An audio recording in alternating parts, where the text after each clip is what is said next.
बेताल हंसते हुए, हे राजा बिक्रम, फिर आ गए मुझे ले जाने। लेकिन इस बार मेरी कहानी सुनकर क्या तुम जवाब दे पाओगे?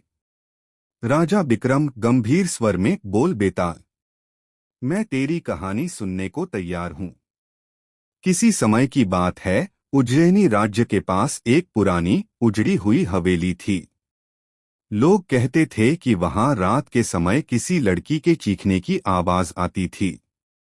राजा के एक साहसी योद्धा अरिंदम ने इस रहस्य को जानने का निश्चय किया। एक रात तलवार लेकर वह हवेली में घुसा। अंदर का माहौल भयानक था, जले हुए दिए, टूटी खिड़कियां और दीवारों पर अजीब निशान। अचानक एक हल्की हंसी सुनाई दी। अरिंदम ने जैसे ही मुड़कर देखा, सामने एक सफेद साड़ी में लड़की खड़ी थी, जिसकी आंखें अंगारे जैसी जल रही थीं। लड़की डरावनी आवाज में, यहां से चले जाओ, वरना तुम भी मारे जाओगे। लेकिन अरिंदम ने पीछे हटने की बजाय तलवार खींच ली। तभी लड़की ने हाथ बढ़ाया और अचानक हवेली की जमीन दरकने लगी। अरिंदम को समझ आया कि यह आत्मा कोई आम भूत नहीं, बल्कि किसी का बदला लेने आई थी। उसने डरते हुए पूछा, तुम कौन हो? लड़की की आंखों में आंसू आ गए। उसने बताया कि उसका नाम मालिनी था।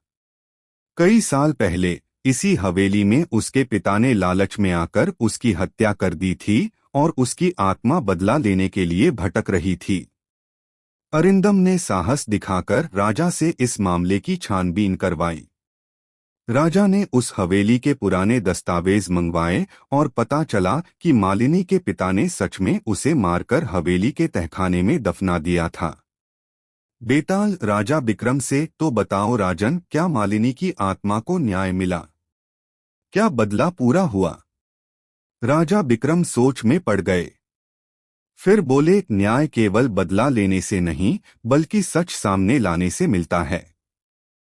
जब राजा ने मालिनी के पिता को दंड दिया और उसकी आत्मा को शांति दी, तभी न्याय हुआ। बेताल जोर से हंसते हुए, सही उत्तर। लेकिन राजा, तुम फिर बोले और मैं फिर उड़ चला।